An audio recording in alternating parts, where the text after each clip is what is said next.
चलिए तो आज देखते हैं जो वाक्य रचना का टॉपिक चल रहा है, जो दूसरा उसका भेद है रचना के आधार पर वाक्य कितने प्रकार का होता है।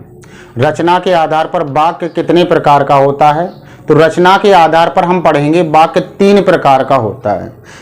एक तो पहला होता है सरल या जिसे साधारण वाक्य कहते हैं, एक होता है आपका संयुक्त वाक्य, एक होता है मिश्रित या मिश्र वाक्य। ठीक है, तो चलिए देरी ना करते हुए अपने टॉपिक पर आते हैं।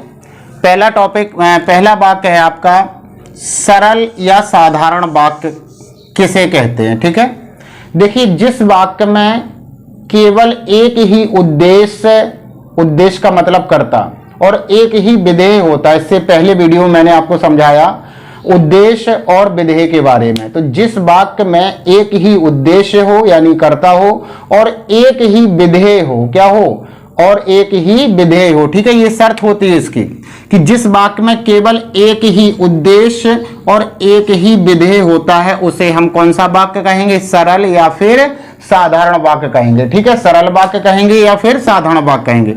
देखिए नोट लिखा है मैंने इसमें, सरल वाक्य में एक ही समापिका क्रिया होती है, एक ही समापिका क्रिया होती है सरल वाक्य में, जैसे करता है, किया या करेगा। ठीक है, तो इस तरह से हमने देखा कि सरल वाक्य में एक ही समापिका क्रिया होती है।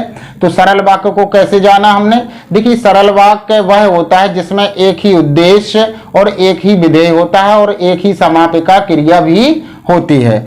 और जैसे ये वाक्य अधिकतर करता है, करती है, ठीक है, ता है, इन पर टूटेगा या किया करेगा ऐसे मिलेगा। जैसे उदाहरण देख लीजिए, जैसे उदाहरण दिया मैंने, मुकेश पढ़ता है, तो मुकेश क्या है आपका उद्देश्य है यानी करता है, और पढ़ता है ये क्या है आपका विधेय। तो जिस वाक्य में एक ही कर्ता और एक ही विधेय होता है या एक ही उद्देश्य और एक ही विधेय होता है उसे हम क्या कहते हैं, सरल या साधारण वाक्य कहते हैं। जैसे अगला लिया हमने, जैसे लिखा ममता नमकीन चावल खाएगी, तो एक ही आपका क्या है, एक ही आपका इसमें उद्देश्य है और एक ही आपका क्या है, विधेय है। एक ही उद्देश्य है और एक ही विधेय है। समझ में आ गया। तो जिस वाक्य में एक ही उद्देश्य और एक ही विधेय होता है वो क्या होता है, साधारण वाक्य होता है। जैसे मुकेश पढ़ता है, विधेय हो गया, विधेय ये हो गया, उद्देश्य ये हो गया। इसमें ममता, इसमें ये क्या हो गया, उद्देश्य, और उसके बारे में जो कुछ भी कहा गया है वो क्या होता है, उद्देश्य के बारे में जो कुछ कहा गया वो क्या होता है, विधेय होता। तो जिन वाक्यों में एक ही कर्ता और एक ही विधेय होता है तो वो क्या होता है आपका सरल या साधारण वाक्य। चलिए सेकंड नंबर पर देखते हैं हम संयुक्त वाक्य। क्या देखते हैं, संयुक्त वाक्य। संयुक्त वाक्य का मतलब ही है, संयुक्त का मतलब मिला हुआ।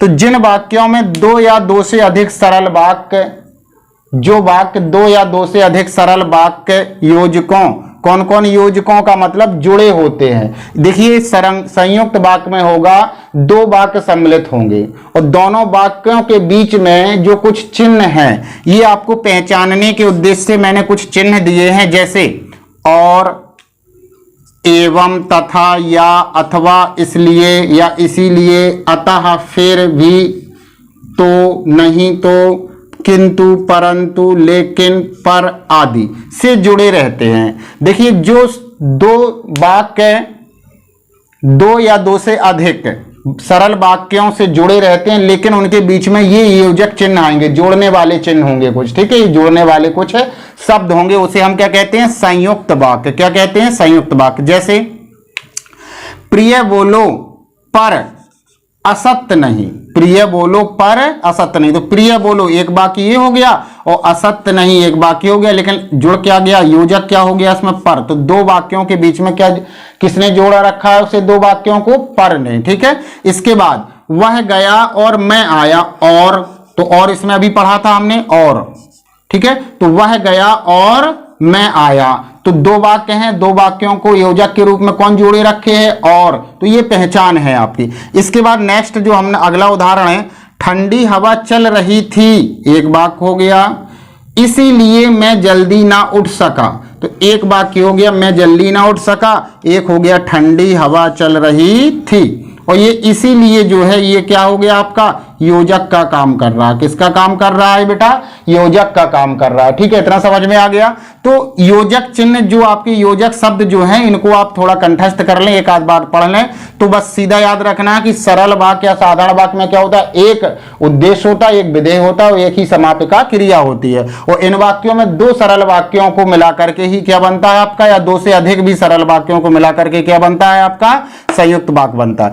अब देखेंगे हम मिश्रित वाक्य की चर्चा करें, या उसी को हम मिश्र वाक्य भी कहते हैं। तीसरा पॉइंट जो है आपका मिश्रित या फिर मिश्र वाक्य। देखिए इसमें क्या होता है, जिन वाक्यों में एक प्रधान, यानी प्रधान का मतलब मुख्य उपवाक्य हो, जिन वाक्यों में एक वाक्य जो होगा वह प्रधान होगा यानी मुख्य उपवाक्य होगा, और अन्य आश्रित, यानी कि आश्रित का मतलब गौण उपवाक्य होंगे जो आपस में काय से जुड़े रहेंगे। देखो, कि, जो, क्योंकि, जितना, उतना, जैसा, वैसा, जब, तब, जहां, वहां, जिधर, उधर, अगर, यदि, तो, यद्यपि, तथापि आदि, इनसे मिश्रित यानी कि बने होते हैं।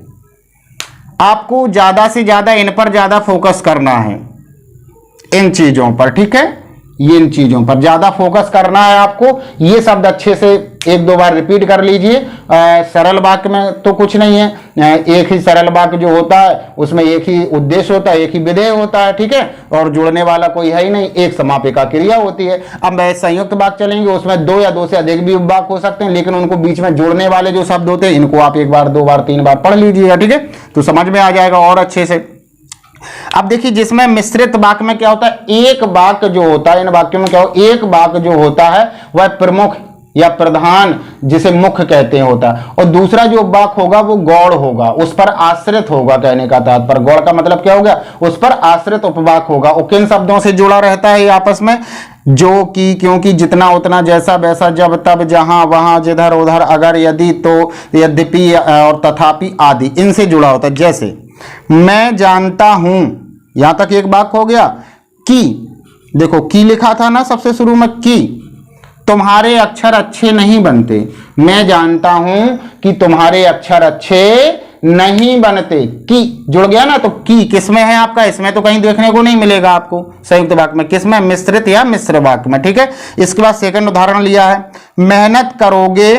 देखो, मेहनत करोगे तो पास होगे, दूसरे पर आश्रित होना यही होता है। मेहनत करोगे, देखो तो लिया हमने इसमें, देखिए कहीं ना कहीं आपका तो, हाँ, जो हो गया और तो ये है। तो मेहनत करोगे तो पास हो जाओगे। देखिए तो हमने संयुक्त वाक्य में भी देखा है तो, और इसमें भी देखने को मिल रहा है। तो इसमें क्या है, आश्रित है, क्या है, एक उपवाक्य जो है वो एक प्रधान मुख्य होगा, तो मुख्य वाक्य क्या हो जाएगा, ये मेहनत करोगे, क्या हो जाएगा, मेहनत करोगे तो पास हो जाओगे। ये मेहनत करोगे इस पर आश्रित है कौन, पास हो जाओगे। मेहनत नहीं करोगे तो अब पास कैसे होगे। ठीक है ना, तो केवल आपको इन वाक्यों में यही ध्यान रखना है, जो इनके योजक शब्द हैं इन पर थोड़ा फोकस कर लीजिएगा अच्छे से, बस तो बिल्कुल सिंपल लगेगा आपका। एक ट्रिक समझ लीजिए चाहिए कि इन शब्दों को देख करके ही हम टिक लगा सकते हैं कि ये संयुक्त वाक्य है या फिर मिश्रित वाक्य है। संयुक्त वाक्य में केवल दो वाक्य होंगे, ये दो से अधिक भी हो सकते हैं, लेकिन इन योजक चिन्हों से जुड़ा होगा, और मिश्रित वाक्य जो होगा इन योजक चिन्हों से जुड़ा रहता है, यानी बने होते हैं। जैसे मेहनत करोगे तो पास हो जाओगे, तो लगा ना, तो इसमें तो क्या था, इन वाक्यों में था, जैसे आपने देखा होगा, ठंडी हवा चल रही थी इसलिए मैं ना उठ सका। आश्रित वाली कोई बात नहीं है इसमें आश्रित हो गया। तो समझ में आया।